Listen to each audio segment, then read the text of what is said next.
Good morning student. आज जो हमारा टॉपिक है वो है पॉलिनोमियल, क्लास 9th के लिए।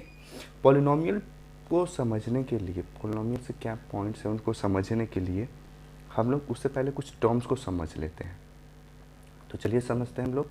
पहला टर्म है जो है constant.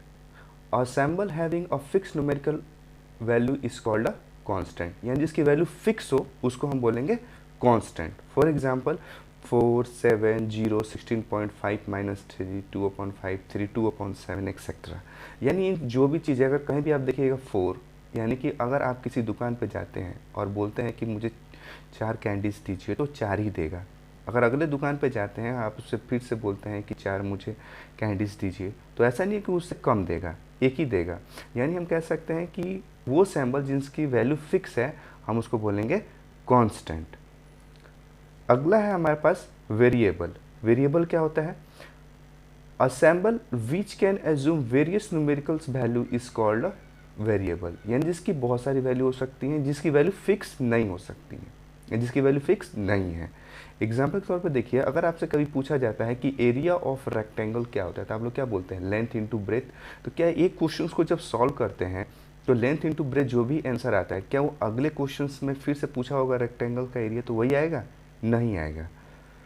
Perimeter of square is equal to 4 a, यानी a is equal to sides के बराबर। तो क्या ये हमेशा एक ही वैल्यू आती है? नहीं, अलग क्वेश्चंस में अलग अलग आती हैं। तो हम कह सकते हैं कि यहाँ पे इनकी जो वैल्यू है वो फिक्स नहीं है, इसलिए इनको हम वेरिएबल कहते हैं। चलिए एग्जाम्पल एक और ले लेते हैं। यहाँ पे देखिए 5x मैंने लिखा है 5। जो 5 है ये क्या है? कांस्टेंट है, और ये जो x है वो क्या है? वेरिएबल है। अगर ये दोनों कंबाइंड हो, एक साथ में हो, तो क्या होगा? ये भी वेरिएबल ही कहलाएगा। क्यों कहलाएगा? कि अगर यहाँ 1 पुट करते हैं तो 5 आएगा, 2 पुट कर लें तो 10, 3 पुट करेंगे तो 15 आएगा, ठीक है ना। तो यानी इसकी वैल्यू जो है ये फिक्स नहीं है, इसलिए इसको हम बोलेंगे कंबाइंड में 5x जो होगा वो क्या होगा? वेरिएबल होगा। पर सिंगल सिंगल देखा जाए तो 5 कांस्टेंट है, x वेरिएबल है, और दोनों कंबाइंड में क्या है? वेरिएबल है। तो हम कह सकते हैं combination of constant and a variable is a variable. Algebraic expressions क्या होती हैं? A combination of a constant and a variable connected by additions, subtractions, multiplications and division is known as a algebraic expressions. यानी simple language में कहें तो ये कह रहा है कि अलजेब्रिक एक्सप्रेशन हम उसको कहेंगे जिसके अंदर कुछ कांस्टेंट्स हो, जैसे हमने अभी पढ़ा था, वेरिएबल्स हो, और उनके साथ में plus minus multiply division operations लगे होने चाहिए। एग्जाम्पल के तौर पे देख लीजिए 4x 8x plus 3y 5x square plus 2x minus 4, ये सारे हैं। इंडियन इसके अंदर कांस्टेंट भी है, वेरिएबल भी हैं, और प्लस माइनस यानी प्लस माइनस मल्टीप्लिकेशंस डिवीजन, ये भी सारे साइंस हैं ये, ठीक है। The various part of algebraic expression separated by plus और minus sign are called terms of algebraic expressions. याद कर लेना कि ये जो अलजेब्रिक एक्सप्रेशन है इसके अंदर जो टर्म्स होंगी वो केवल प्लस और माइनस साइन से ही अलग होंगी, मल्टीप्लिकेशंस एंड डिवीजन से नहीं। यानी यहाँ पे देखिए 4x, यानी 4 और x दोनों मल्टीप्लाई के फॉर्म में है, तो हम ये नहीं कह सकते कि यहाँ पे दो टर्म है, हम इसको कहेंगे एक ही टर्म है। और यहाँ पे 8x प्लस 3y, तो यहाँ प्लस साइन है बीच में, तो कितने को जो ऐड कर रहा है, यानी 8x को और 3y को। तो हम कह सकते हैं कि इसके अंदर कितने टर्म्स हैं? हमारी 2 टर्म्स हैं। और इसके अंदर कितने टर्म्स हैं? 3 टर्म्स हैं। चलिए और डिटेल में पढ़ लेते हैं इसके बारे में हम लोग। यहाँ पे देखिए पहला है जो इसमें अलजेब्रिक एक्सप्रेशन 4x लिखा हुआ है, ठीक है। कितने टर्म्स है? 1 है। क्यों? क्योंकि मैंने बोला था प्लस और माइनस से ही अलग होंगे, तो टर्म्स कौन सी है? वो 4x है। सेकेंड में देखिए क्या लिखा है? 8x plus 3y। कितने टर्म्स है? 2 टर्म्स हैं। कौन कौन सी है? 8x और 3y। यहाँ पे देखिए कितनी टर्म्स है? 1, 2 और 3, यानी प्लस और माइनस से अलग हो रहे हैं, इसलिए टर्म्स है 2x स्क्वायर, 3y और -4। फोर्थ वाले में देखिए क्या है? कितने टर्म्स हैं? 2 टर्म्स हैं, यानी कौन कौन सी? 5x power 5, 8x square y। Multiplication and division do not separate the term of algebraic expression. याद रखिएगा कि जो मल्टीप्लिकेशन होंगे और डिवीजन होंगे वो अलजेब्रिक एक्सप्रेशंस के टर्म्स को अलग नहीं करते हैं। एग्जांपल है 4x, ठीक है, तो मल्टीप्लाई में है तो इसको हम एक सिंगल टर्म ही बोलेंगे, और x अपॉन 4 यानी डिविजन्स के फॉर्म में है तो ये भी एक सिंगल ही टर्म होगा, केवल प्लस और माइनस से ही अलग होंगे terms. Types of algebraic expressions, types of algebraic expressions में बहुत जगह आप देखेंगे वहाँ पे लिखा होगा टाइप्स ऑफ पॉलिनोमियल भी लिखा होगा। तो चलिए हम लोग टाइप्स ऑफ अलजेब्रिक एक्सप्रेशन पढ़ लेते हैं। क्या है? Monomial, N algebraic expression having only one term is called a monomial. Mono means one और नो मीन्स टर्म्स, यानी जिसके अंदर केवल एक ही टर्म्स हो उसको हम बोलेंगे मोनोमियल्स। जैसे 4x 5x power 5, 12x square y power 5 और 5x square upon 3y। Bio means 2 होता है, और बाइनोमियल्स यानी जिसके अंदर केवल 2 टर्म्स हों, having 2 terms is called a binomials. Trinomials यानी जिसके अंदर 3 टर्म्स हो उसको हम बोलेंगे ट्राइनोमियल्स। पॉलिनोमियल और अ मल्टीनोमियल जो हमको पढ़ना है, अन अलजेब्रिक एक्सप्रेशन हैविंग 2 और more than 2 terms is called the multinomial और अ पॉलिनोमियल। जिसके अंदर 2 या 2 से ज़्यादा टर्म्स हो हम उसको पॉलिनोमियल या मल्टीनोमियल भी कह सकते हैं। देखिए इसके अंदर 2 टर्म्स हैं या 3 टर्म्स हैं या 4 टर्म्स हैं, ऐसे 5-6 टर्म्स भी हो सकते हैं। बहुत ही इंपॉर्टेंट चीज़ है हमारे लिए, जनरल फॉर्म ऑफ पॉलिनोमियल्स, यानी पॉलिनोमियल्स को, पॉलिनोमियल का जनरल फॉर्म क्या हो, कैसे लिख सकते हैं हम उसको। a0 x power n plus a1 x power n minus 1 plus a2 x power n minus 2 यानी plus 2n, last term n है। तो जो भी यहाँ पे a0 a1 a2 ये हैं सारे रियल नंबर्स होने चाहिए और ये सारे कांस्टेंट होते हैं, ठीक है। सबसे पहले जो भी हम पॉलिनोमियल में लिखेंगे सबसे पहले कांस्टेंट लिखेंगे और उसके बाद हम वेरिएबल लिखेंगे। और a0 जिसको लीडिंग कोफिशिएंट्स भी बोलते हैं, a0 वो कभी भी, यानी ये जो आप देख रहे हैं a0 ये कभी 0 नहीं हो सकता है। And n is a positive integer, n यानी ये जितने भी पावर देख रहे हैं x का ये सारे के सारे पॉजिटिव ही होने चाहिए, ठीक है। Known as a polynomial variable 1, यानी सारा x में है, यानी यहाँ पे x ही वेरिएबल है तो इसलिए हम पॉलिनोमियल इन वेरिएबल x बोलेंगे। अगर यहाँ पे 2 वेरिएबल होते हैं, x होता है y भी होता है, पॉलिनोमियल वेरिएबल 2 बोलते हैं। 3 होता तो पॉलिनोमियल इन वेरिएबल 3 बोलते हैं, of degree n।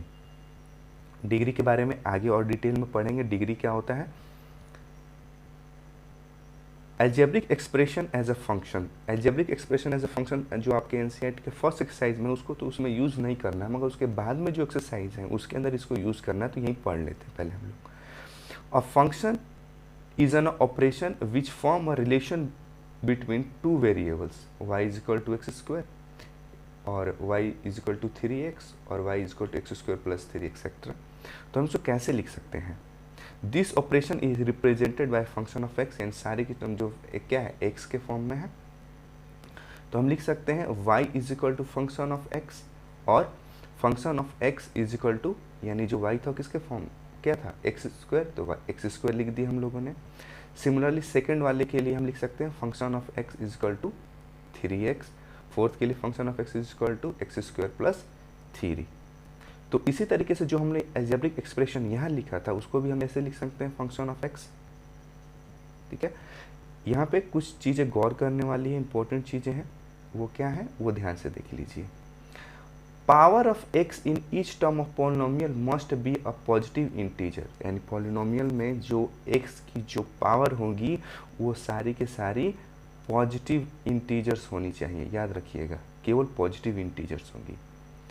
If the power of variable is negative और रेशनल, अगर वो नेगेटिव होती हैं और रेशनल होती हैं तो क्या होगा, इज नॉट अ पॉलिनोमियल, फिर इस केस में हम उसको पॉलिनोमियल नहीं कहेंगे। एक और बात, a0 यानी जो सबसे पहले वाला जो है कांस्टेंट हम उसको लीडिंग कोफिशिएंट्स कहेंगे। तो यहाँ पे एक वर्ड है कोफिशिएंट, कोफिशिएंट क्या होता है चलिए पहले इसको हम लोग समझ लेते हैं। Coefficient, an algebraic expressions any factor of a term is called the coefficient of the remaining factor of the term। Example के टॉपिक देखिए यहाँ पे पॉलिनोमियल लिख लेते हैं 4xy प्लस 5m माइनस 17। तो जब यहाँ पे पहला जो टर्म है वो है 4xy है हमारे पास। चलिए अब यहाँ पे लिखा है कोफिशिएंट ऑफ 4। अगर कभी भी आपसे इसे पूछे जाए कोफिशिएंट ऑफ 4, तो 4 को छोड़ के और बाकी जो भी चीज़ वहाँ पे चाहे लिटरल या कांस्टेंट जो भी बचता है वहाँ पे उसको लिख लेंगे। यानी क्या हो रहा है xy, तो कोफिशिएंट ऑफ 4 जो होगा वो क्या होगा xy होगा। उसी तरीके से कोफिशिएंट ऑफ x, मैंने क्या बोला जो भी चीज़ पूछा है उसको छोड़ के, तो यहाँ पे क्या बच जाएगा एक 4 बच जाएगा और एक y, तो इसीलिए कोफिशिएंट ऑफ x जो होगा वो क्या होना चाहिए 4y होना चाहिए। कोफिशिएंट ऑफ y क्या होना चाहिए 4x हो। कोफिशिएंट ऑफ 4x यानी y, और coefficient of 4y is equal x, और कोफिशिएंट ऑफ xy 4। ध्यान से देखिए जो भी चीज़ पूछा हुआ है इस टर्म के अंदर जिसका भी कोफिशिएंट उसको छोड़ के जो बाकी बच जाता है वही उसका कोफिशिएंट हो जाएगा। और दो इंपॉर्टेंट चीज़ें हैं, पहला है न्यूमेरिकल कोफिशिएंट्स क्या होती है। न्यूमेरिकल कोफिशिएंट यानी सिंपल लैंग्वेज को कहें, ये आपसे पूछता है कि कांस्टेंट क्या है उस टर्म्स के अंदर। A constant factor is called a numerical factor. तो यहाँ पे इसके अंदर क्या है कांस्टेंट 4 है आपके पास, तो इसीलिए जो न्यूमेरिकल कोफिशिएंट वो क्या है 4 है। लिटरल कोफिशिएंट यानी वेरिएबल्स, यानी जैसे कि पॉलिनोमियल में x, y, a, b, c, d जो भी आप यूज़ करते हो उसको लिटरल्स बोलेंगे। तो यहाँ पे क्या है वेरिएबल क्या है x, y है, तो इसलिए जो लिटरल कोफिशिएंट होगा वो क्या होना चाहिए x, y होना चाहिए। आगे बढ़ते हैं like and unlike terms. Like terms and unlike terms क्या होते हैं। The terms having same literal यानी variable coefficients are called the like term. यानी किसी पॉलिनोमियल में सेम वेरिएबल्स होंगी तो हम उसको बोलेंगे लाइक टर्म्स, और नहीं तो हम उसको बोलेंगे अनलाइक टर्म्स। पहले हम देखिए 15x² या फिर -19x², यानी इसके अंदर ध्यान से देखिए x² वेरिएबल जो है वो क्या है x² है, इसीलिए हम इसको क्या बोलेंगे लाइक टर्म्स, एक जैसे। दूसरे में देखिए यहाँ पे जो लिटरल्स हैं क्या ही है x² y, और यहाँ भी क्या है x² y, इसलिए इसको क्या बोलेंगे लाइक टर्म्स। यहाँ देखिए क्या है x है, यहाँ क्या है x² और यहाँ है x3। यानी कि यहाँ पे जो अभी देख रहे हैं ये सारे के सारे x² x3, x तो है पर क्या ये इनकी पावर सेम है नहीं है, तो इसीलिए हम इसको बोल लेंगे unlike terms. Degree of the polynomial. Degree of the polynomial बहुत इंपॉर्टेंट है, इसको भी समझ लेते हैं। डिग्री ऑफ द पॉलिनोमियल क्या होता है। The highest power of the variable in a polynomial in one variable. ये मैंने केवल आपको पॉलिनोमियल इन वन वेरिएबल के लिए बता रहा हूँ। क्या है the highest power of the variable in a polynomial. किसी पॉलिनोमियल के अंदर यानी वन वेरिएबल हो उसके अंदर इसकी हाइएस्ट पावर होगी हाईएस्ट पावर होगी, उसी को हम बोलेंगे डिग्री। एग्जाम्पल के तौर पर देखिए यहाँ पे क्या है 4x³ - 7x² + 4x - 10। क्या लिखा है highest power of the variable. x की पावर कितनी है 3, x की पावर क्या है 2, x की पावर क्या है 1, और यहाँ कुछ नहीं मतलब x की पावर 0 ही होगा। ठीक है, तो ये क्या है क्या लिखा है the highest power of the polynomial the highest power of the variable in polynomial in one variable is a degree of the polynomial। तो इसमें जो x जो वेरिएबल है उसकी हाईएस्ट पावर क्या है 3, तो जो 3 है हमारे पास इसको हम क्या बोलेंगे डिग्री। तो इस पॉलिनोमियल की जो डिग्री हो क्या है 3 है। The highest sum of the power of the variable in polynomial in two variable is called the degree of the polynomial। अगर दो वेरिएबल हो तो क्या हो सकता है। एग्जाम्पल के तौर पे देखिए यहाँ पे ये आपके पास पॉलिनोमियल है x³ 3x² y² + 2x² + 5xy + 3x - 8। तो इसके अंदर क्या है कितना है इसके अंदर पावर 3 है इसका, और इसका 2, इसका भी 2, इसका 2, ठीक है, इसका 1 1 और 1। यहाँ पे क्या लिखा है high sum of the power, यानी ये दोनों का सम करके देखिए कितना हो रहा है 2 और 2 कितना होगा यहाँ पे ये हो जाएगा 4, 2 इन दोनों का क्या होगा 1 और 1 क्या होगा 2, तो जो भी वेरिएबल हैं उसकी यहाँ पे अगर दो वेरिएबल होंगी तो उनके पावर को ऐड करके देखा जाएगा। ठीक है, तो क्या है 4 है, यहाँ 3 है, तो हाईएस्ट क्या है 4 हुआ, तो इसलिए इस पॉलिनोमियल की जो डिग्री होगी वो क्या होगा 4 होगा। Types of polynomial on based on degree. अब डिग्री के हिसाब से देखते हैं पॉलिनोमियल्स के लिए। लीनियर पॉलिनोमियल किसे कहते हैं, बहुत ही इंपॉर्टेंट है लीनियर पॉलिनोमियल, आगे आपको पढ़ना भी है। A polynomial of degree 1 is called the linear polynomial, यानी कोई भी पॉलिनोमियल जिसकी डिग्री केवल 1 हो हम उसको बोलेंगे लीनियर पॉलिनोमियल। यानी देखिए, यानी x की पावर 1 यहाँ y की पावर 1, तो ये क्या है लीनियर पॉलिनोमियल, इसको हम बोलेंगे। Quadratic, quad means 2, quadratic polynomial यानी पॉलिनोमियल ऑफ अ डिग्री 2 जिसकी डिग्री क्या होनी चाहिए 2 होनी चाहिए उसको। यानी यहाँ पे देखिए ये जो आपके पास एक पॉलिनोमियल लिखा हुआ है एक्स वाई वाई जेड और जेड स्क्वायर, यानी इसकी जो डिग्री है क्या है 2 है, इसकी भी डिग्री क्या है 2 है, तो इसको बोलेंगे क्वाड्रेटिक पॉलिनोमियल। क्यूबिक पॉलिनोमियल जिसकी डिग्री 3 हो उसको क्यूबिक पॉलिनोमियल बोलेंगे। यानी इसके अंदर ध्यान से देखिए क्या है x cube plus again x cube minus 5, इसके तो ऐड हो जाएगा 2x क्यूब हो जाएगा, तो यानी जो डिग्री हो क्या है 3 ही है और इसकी जो डिग्री क्या है वो भी 3 ही है। बाइक्वाड्रेटिक, बाइक्वाड्रेटिक यानी जिसकी डिग्री क्या होनी चाहिए 4। तो ये जो आपके पास पॉलिनोमियल पूरे ब्लैक में जो लिखा है इसकी हाईएस्ट डिग्री, इसकी डिग्री क्या है 4।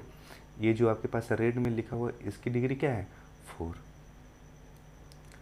बहुत ही इंपॉर्टेंट है कांस्टेंट पॉलिनोमियल क्या कहलाता है, क्यों जो कांस्टेंट है वो भी एक हमारा एक पॉलिनोमियल है, इसलिए हम उसको बोलेंगे कांस्टेंट पॉलिनोमियल ऑफ डिग्री 0, यानी उसके साथ क्या होना चाहिए, यानी 5x 0 है तो 5 है, अगर 5x 0 हो, अगर 5 है तो उसके x की पावर 0 हो और x की पावर 0 होगा तो क्या होगा 1 होगा, तो इसे हम उसको ऐसे भी तो लिख सकते हैं। ठीक है, तो कांस्टेंट पॉलिनोमियल उसको कहेंगे जो केवल कांस्टेंट हो उसको कांस्टेंट पॉलिनोमियल बोलेंगे, और जिसकी डिग्री मैंने आपको समझाने के लिए बस ये लिखा है इसकी डिग्री जो हो क्या होनी चाहिए 0। जीरो पॉलिनोमियल क्या होता है, a polynomial having only one term, केवल एक ही टर्म हो और वो क्या हो 0, उसे हम कहेंगे जीरो पॉलिनोमियल। ठीक है, तो degree of zero polynomial is not defined, याद रखना नॉट डिफाइंड, क्यों, देखिए यहाँ पे ध्यान से देखिए अगर 5 है, ठीक है, और यहाँ जो x की पावर 0 रखते हैं तो x की पावर 0 यानी क्या होगा 1 होगा, तो हम 5 तो लिख सकते हैं। अगर जीरो पॉलिनोमियल में ऑलरेडी अगर 5 की जगह 0 होता और यहाँ भी 0 होता 1, तो क्या हो सकता था, इसीलिए यहाँ पे जो भी होगा जीरो पॉलिनोमियल जो होगा उसकी जो डिग्री होगी हम लोग नॉट डिफाइन होगा उसका। चलिए आपका एक्सरसाइज 2.1 जो पहला एक्सरसाइज है वो कर लेते हैं। पहला क्वेश्चन कर लेते हैं, देखिए क्या लिखा है, which of the following expression are polynomial in one variable and which are not, state reason for your answer. Polynomial in one variable यानी जैसे कि जो पॉलिनोमियल हो अगर केवल एक्स एक्स हो या फिर वाई वाई वाई हो तो उन्हीं को हम बोल लेंगे पॉलिनोमियल इन वन वेरिएबल। पहला देखिए क्या लिखा है 4x square minus 3x plus 7, तो इसमें कितने वेरिएबल हैं, एक ही है, यहाँ भी x है और यहाँ भी x है, तो इसको हम बोलेंगे पॉलिनोमियल इन वन वेरिएबल। हाँ ये है, यहाँ से देखिए पॉलिनोमियल इन वन वेरिएबल केवल एक ही वेरिएबल है y है, तो इसे भी हम कह सकते हैं हाँ ये पॉलिनोमियल इन वन वेरिएबल है। अगेन देखिए 3√2, याद रखिएगा कि मैंने क्या बोला था कि कोई भी पॉलिनोमियल के अंदर जो भी वेरिएबल होगी उसकी जो डिग्री होनी चाहिए वो पॉजिटिव होनी चाहिए, नेगेटिव नहीं होनी चाहिए और रेशनल में नहीं होनी चाहिए। अगर t की पावर क्या है 1/2 रेशनल नंबर हो गया तो ये क्या है, ये पॉलिनोमियल नहीं होगा, वेरिएबल तो 1 है पर पॉलिनोमियल नहीं होगा ये। अगेन ये भी देखिए अगर ये y अगर ऊपर लेके जाएंगे तो -1 नेगेटिव हो जाएगा y की पावर, तो ये भी क्या है पॉलिनोमियल नहीं है। हाँ ये पॉलिनोमियल है पर ये पॉलिनोमियल इन 3 वेरिएबल है, क्यों, क्योंकि यहाँ पे x है y है और t है, ठीक है 3 है इसलिए पॉलिनोमियल इन 3 वेरिएबल बोलेंगे इसको। अगला है इसके अंदर भी 3 वेरिएबल हैं x y और z, तो इसलिए हम बोलेंगे पॉलिनोमियल इन 3 वेरिएबल। तो जो पहला और दूसरा है वो केवल पॉलिनोमियल इन वन वेरिएबल है। थर्ड और जो फोर्थ है वो पॉलिनोमियल नहीं है, क्योंकि उनकी जो पावर है वो होल नंबर में नहीं है। और अगला जो है हमारे पास क्या है, फिफ्थ और सिक्स जो पॉलिनोमियल इन थ्री वेरिएबल है। क्वेश्चन नंबर 2 देखिए, right the coefficient of x square in each of the following, यानी एक्स स्क्वायर का कोफिशिएंट बताना है। पहला क्वेश्चन है तो एक्स स्क्वायर, ये है एक्स स्क्वायर कोफिशिएंट क्या है, यानी जब कुछ भी नहीं होता तो वहाँ क्या होता है, वन होता है ना, तो इसलिए यहाँ एक्स स्क्वायर का जो कोफिशिएंट होगा वो क्या होना चाहिए, वन होना चाहिए। एक्स स्क्वायर कोफिशिएंट क्या है, -1, याद रखना साइन के साथ में लिखेंगे, ठीक है। तो एक्स स्क्वायर के साथ कुछ नहीं है तो वन ही है, तो यहाँ पे क्या होना चाहिए, -1। एक्स स्क्वायर कोफिशिएंट क्या होना चाहिए, π/2। यहाँ याद रखिएगा कि एक्स स्क्वायर है ही नहीं, तो एक्स स्क्वायर है ही नहीं तो सपोज कीजिए कि वहाँ पे क्या होना चाहिए था, होगा, हम इसको ऐसे भी तो लिख सकते हैं,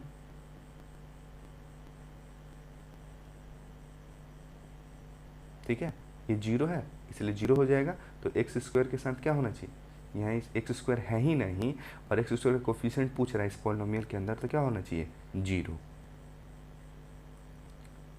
ये होनी चाहिए 1, पहले का, दूसरे का -1, तीसरे का π/2 और चौथे का 0। इस तरीके से मैंने लिखा था यहाँ पे, तो 0x² लिख सकते हैं या फिर 0x³ लिख सकते, तो 0 ही होगा हमेशा। Give one example each of the binomial of degree 35 and monomial of degree 100। इसमें दो क्वेश्चंस पूछा है, तो जो पहला है वो बाइनोमियल ऑफ डिग्री 35। बाइनोमियल मैंने क्या होता है, जिसमें दो टर्म्स हो, और डिग्री ऐसा पॉलिनोमियल जिसकी हाईएस्ट पावर क्या हो, 35 हो। तो अपने मन से कुछ भी लिख दीजिए, दो, यानी यहाँ पे देख x की पावर 35 + 5, यहाँ पे दो टर्म है, बाइनोमियल हो गया, और इसकी हाईएस्ट डिग्री भी मतलब इसकी जो हाईएस्ट पावर है वेरिएबल क्या है, 35, तो डिग्री क्या हुआ, 35 हो गया। एग्जाम्पल में और ले लीजिए आप लोग, y35 + y⁴, ठीक है।